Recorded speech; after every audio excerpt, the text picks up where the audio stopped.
Hello everyone and welcome to Crypto Night, the crypto investor channel. I'm Boris, so let's dive in. Today I'm with Colton. Hello Colton. Hey Boris, I hope you're doing well. Welcome back to the Crypto Night channel, everyone. All right, let's look at Fantom. Yes sir. My first question for you today, Boris, is what is Fantom, and can you kind of dive into the project? Sure, so Fantom is a layer 1 blockchain. It is based on proof of stake, but it's what they call leaderless proof of stake protocol. It's really around smart contracts. That's really where they excel, where they're really good at. Lots of people use them for different projects because they're very easy to use. Avalanche is another one that is also being used a lot in DeFi. But Fantom is gaining more and more momentum, so it's a good project. And what I like about this one, it's ranking. If we check on CoinGecko, they rank 76, so an opportunity to go up in the top 25 potentially is in the cards for Fantom. And if that's the case, then that means they're going to go up. So that's my some of the things that I like. Also, they say that they have fixed the dilemma of the blockchain and what it's supposed to do, which is difficult to do, which is the three main things: the speed, the security, and being decentralized. So that's the blockchain trilemma. And they say they solved it. Now on speed, definitely, because they're very, very fast. They're pretty secured and they're fairly decentralized. So overall, I think it's kind of true. However, I think that a few others could kind of claim the same. So it's always that battle. It's a little bit like the TPS, transaction per second. There's always someone faster, whatever. So one thing important to note is that they are compatible with Ethereum Virtual Machine, EVM. Therefore they're fully support smart contracts using Solidity. Solidity is the programming language used for Ethereum. Also, they are actually very decentralized, with a large number of validators completely distributed worldwide. And I think that's because they're making it very easy for people to stake and become validators, etc., etc. The other thing that's important to note is some of their technology, which is really cool. They use Lachesis, which is a spatial form of async programming. What is async programming? Async is when you allow multiple commands to go at the same time. In synchronous programming, the problem is things have to happen in order. So if you have step 1, step 2, step 3, step 4, step 5 for a contract to execute, if you have a block at step 2 and it takes 10 seconds, and then you have another block at step 3 that takes another 10 seconds, those times pile up. When you do async programming, they all go at the same time and all the steps execute at the same time. So if one of them takes 10 seconds and all the others takes less than 10 seconds, grand total, it's going to take 10 seconds for everything to execute. So that makes the system much, much, much faster. And that's the one thing you see. I mean, if you ever use Fantom, I've used it for several smart contracts, doing some stuff on other, with different tokens that use the Fantom blockchain. And literally it takes 1 or 2 seconds and it's done. I mean, it is extremely fast. I've never waited on Fantom for execution. So that's some of the cool stuff that they have built in their system. The other thing is it makes it also highly scalable. Okay. because of using async, because things execute much faster. Therefore, the transactions don't pile up on the blockchain, waiting for them to be executed. So the queues are usually much smaller using async programming. Yes, sir. And if, okay. I'm sorry? No. Yes, sir. Okay. So they do peer-to-peer networking, and that's where they say that it's kind of, leaderless. There is no leader, so that's another cool thing that they have. They can also do high throughput, but also very, very low cost. I mean, when you look at it, it's literally fractions of pennies. We're looking at like basically 6 leading zeros after the dot and then 1. So really, really fractions of pennies.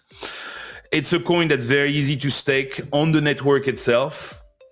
You attach your key, your ledger key, or your MetaMask, or one of those wallets, and you can stake very easily. And we'll go over staking a little bit later. And that's it. So that's what Fantom is in a nutshell. Okay, awesome. Thank you for that information, Boris. Can you kind of now dive into the history and performance of the coin?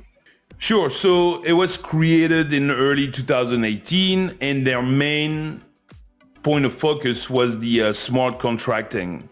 So they then came up a little bit later on with the Lachesis, protocol, which is async. So participants have the freedom to process all the comments at different times, and usually it means that they can all go all together at the same time. Like I said, they are leaderless, so no participant plays a special role in the blockchain, in the block's production. Byzantine fault tolerant, that means that you can support up to 1/3 of faulty nodes, like nodes that are computers down, or they got attacked, or this or that. Basically up to 1/3 of the nodes can be faulty, and the network would still keep on going, and there would be no loss of data. And then the near instant finality, which means that everything is basically confirmed in 1 to 2 seconds. So that's really the beauty of it. It's very inexpensive, very secure, very fast, has the community in mind. That's what we see with their history. So over the past few years, some of the most important things that are important to note is they're getting bigger and bigger in DeFi. They've had that integration, in 2021 with the Ethereum virtual machine, and they also can integrate Cosmos SDK, which is another important thing so they can work with other blockchain using the Cosmos SDK. Another important thing, to be able to become interoperable, where you can work with other blockchains. And also they worked on various token standards, including a Fantom version on ERC20. So they are, sitting also on the top of Ethereum and the Binance chain, the BEP2. So they've tried to develop more and more things, all over the place. Now, there's another thing that's important is Fantom Foundation, which is based in the Cayman Islands and in South Korea as well. They turned their focus, mainly to the mainnet to launch DeFi. And they did it with the help of Yearn Finance founder, Andre Cronje, which he served until March 2022 as the technical advisor to Fantom. Now, in March 2022, he left Fantom, and Fantom took a dive because everybody was scared, like, oh my God, what's going to happen to Fantom? But it might be returning. So we'll see a little bit more about that in the rest of the presentation. But Andre was really the one that was helping, build the multi-chain efforts, the bridges to the different other blockchains out there. On their roadmap, some of the important things to note is they were doing a big presentation of CBDC to the UN in March last year. And also they started last year to have a Formula One sponsorship with Quantum Finance. And they are basically doing sponsorship for Formula One. On the numbers, their all-time high, 337. Their all-time low this cycle is 20 cents. They're currently sitting at 24 cents. So they're just above their all-time low in this cycle. They were introduced in June 15, 2018, and when they got introduced, they were at 4 cents. So they're still doing a 5x, almost 6x since their introduction 4 years ago. So it's still not bad for those that invested early. And they have a market cap of close to $1 billion, 800 million, let's say. They have a circulating supply of 2.5 billion tokens. That's what's in circulation right now. But the total supply is 3.1, 3.2 billion tokens. So that's pretty much it on who they are and how they got here.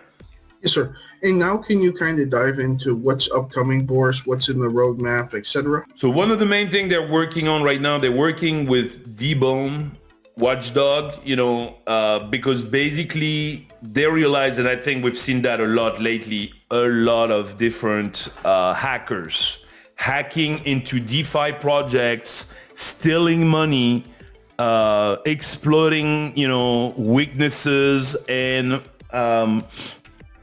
areas where there are vulnerabilities on the security. So they're working very closely on making those contracts a lot more secure, because very often lately we saw that whenever there was an exploit and that some hackers stole money from,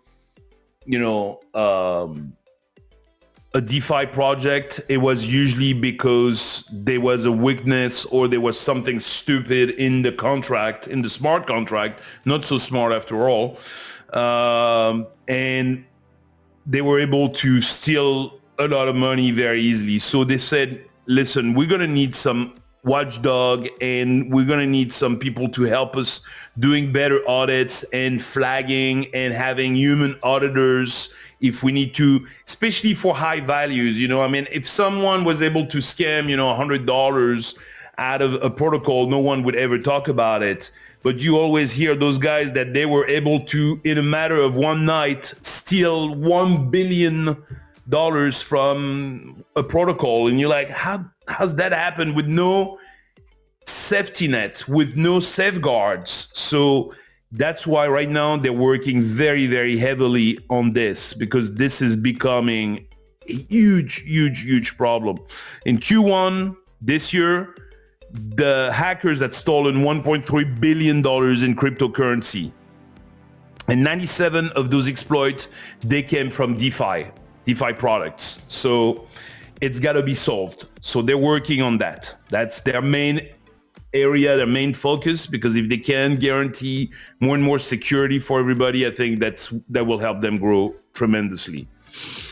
After that, like I was saying, Andre might be coming back, and that's the reason why we've seen FTM go up 25% over the past week or so, because everybody knows that guy is really, really good. And supposedly he posted last week that and it was himself who said that he was coming back as the vice president of memes at the Fantom Foundation. So his return That's why suddenly we see the price, spiked even at some point 33% in 24 hours, went from 21 cents to 28. And of course, like every big increase, it always come back down. We're back down to 24. Yeah. So because that 28, that was, a few days ago. It even went to 30 on Saturday. At some point it went up to 30. But boom, you see here 21 cents and then, oh my God, it's coming back, 31 cents. So that was a huge swing. But if he comes back, yeah, I think this is great news for Fantom because he can bring a lot more stuff to the project. So we shall see. Let's see if it really happens, if it's confirmed. And then we have RAMP network that integrates with Fantom. Now, RAMP networks, they're basically an on-ramp, off-ramp. You bring fiat to the market so you can get cryptocurrencies, or you change your cryptocurrencies into fiat because you want to return some of that money to your bank account, your regular checking account at a regular bank. So they're working with them, to make it easy and build a DApp, that will easily interact for everybody. And because today it's still a little sometimes difficult bringing money to the exchange so that you can buy some stuff and then you can store your crypto on your ledger, etc. And then if you say, okay, now I'm putting in the ledger, from the ledger back to the exchange, and then from the exchange back to me on my, let's say, bank account, it's a little complex. So they're trying to simplify all those things, so they're working on it, and this is really going to be a big part of the Web 3.0 ecosystem. Sorry, I was looking for the name. So that's pretty much it. They're keeping on developing more things, but really that whole security thing and all those problems we've seen this past year with all those billions being stolen, it's unacceptable. I forgot which project lost. They raised $20 million. They got their money stolen. And basically, it was all the money that they had just raised to make more development. Yeah. We can't keep on operating like this in this industry. Something's got to be done a different way. So yes, there will probably be more and more securities implemented, and things might slow down slightly at first, but I think it's for the better. At least security is paramount. No projects can afford to lose 20, 30, 100% of their money. My next question for you, Boris, is can you stake Fantom, and where do you stake Fantom? Is there a better place to stake Fantom, or do you just keep it in a wallet? Yeah, the easiest is to use really the F-Wallet Fantom.network. It's staking directly with Fantom. It's super easy. You can attach your MetaMask, you can attach your Ledger. Even though I tried Ledger, it was a little complicated for some reason. It wasn't as easy. MetaMask was really the easiest. So put your money, let's say if you have it on MetaMask, super easy, just a few clicks, and you mainly decide what you want to do. That's the thing. They give you more reward if you stake for longer. So for instance, if you lock up for 365 days, they're going to give you 6%.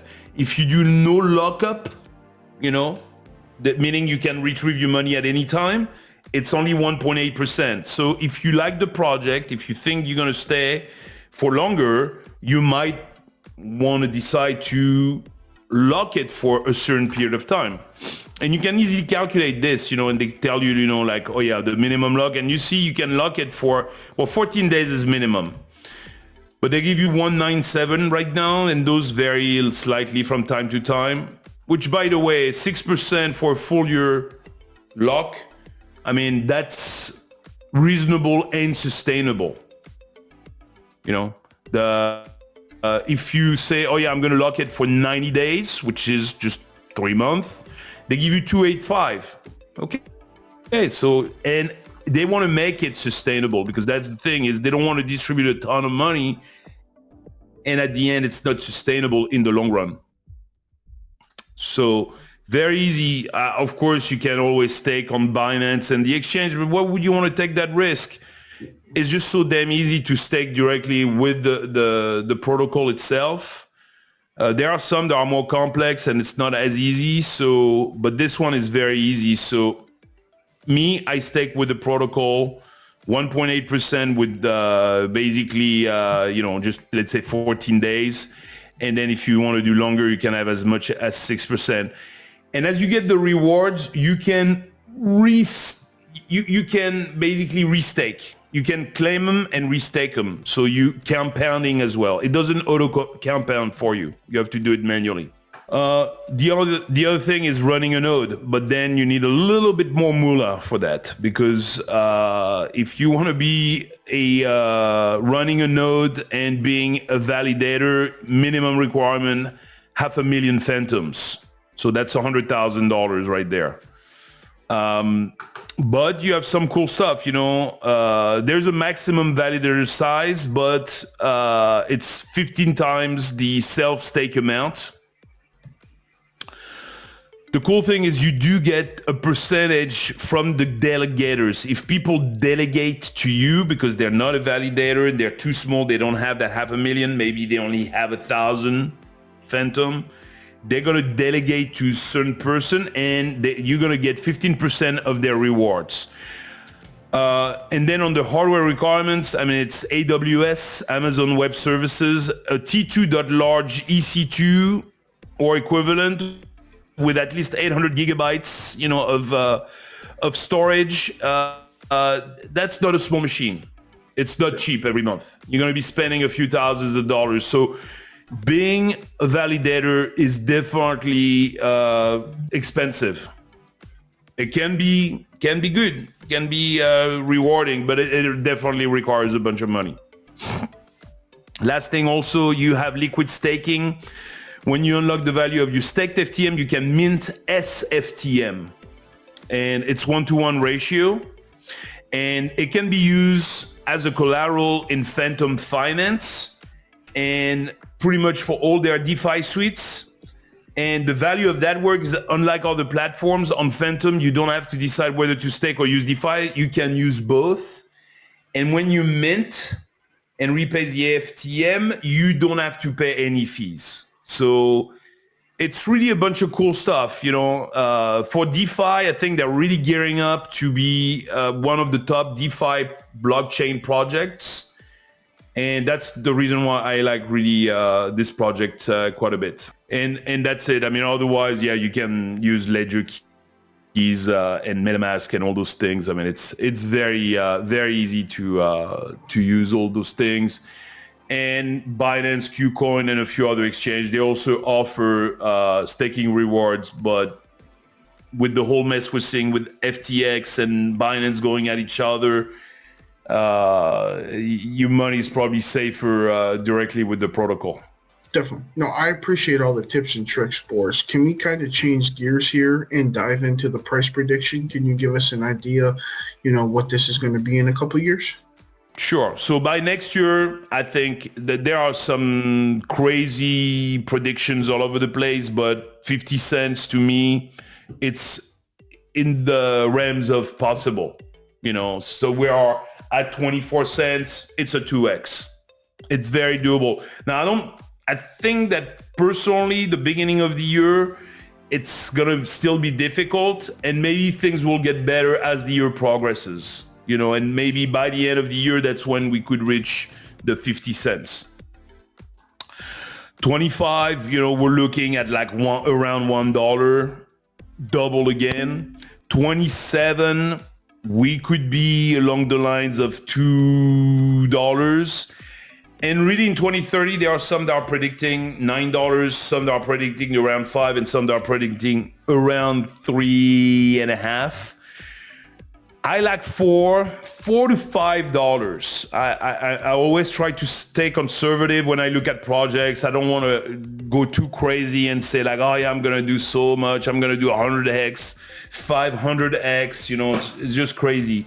So 20x is very possible. The only thing is it could happen sooner than 2030. If things worked out pretty well, it could be sooner than this. So that's what I do.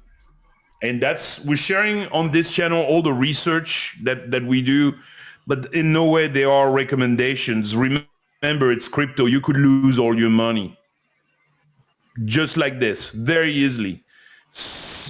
Do your own research. We're trying to help everybody in the community and at least gain some access to a bunch of stuff, but everybody should do their own research and decide if they want to risk their money in crypto, because unfortunately there will be a lot of people losing their money in crypto. Definitely. And to piggyback on that, be careful. And to piggyback on that, Boris, if you're someone new, YouTube's your best friend. Find the Discords. I'll be honest with you. Discord provides you a lot of information. They're ran by the coin. They're ran by the company. Get into Discord. Just ask for, access. They'll give you access. You get a lot of valuable information when you're in there. So, there's multiple different avenues for you to get the information. But, Discord and YouTube are probably, at least for me, one of the best places that I do get my information. But if you're new, go to the coin's website, bottom right, bottom left, they'll have their social media handles, and they'll usually have a Discord handle. Create a free Discord account and start, you don't have to respond, you don't have to write anything, but look at all the information that they're supplying you before you make your investment. Just make an educated decision. But from my side, Boris, that's all I have for today. I appreciate all the information. All right. Thank you, everyone. Thank you, Colton. We'll see you all on the next Crypto Night episode. I hope this video helps. Thank you for watching. Have a good day. If you haven't already, please subscribe to our channel. And if you like the video at the end, click on the thumbs up.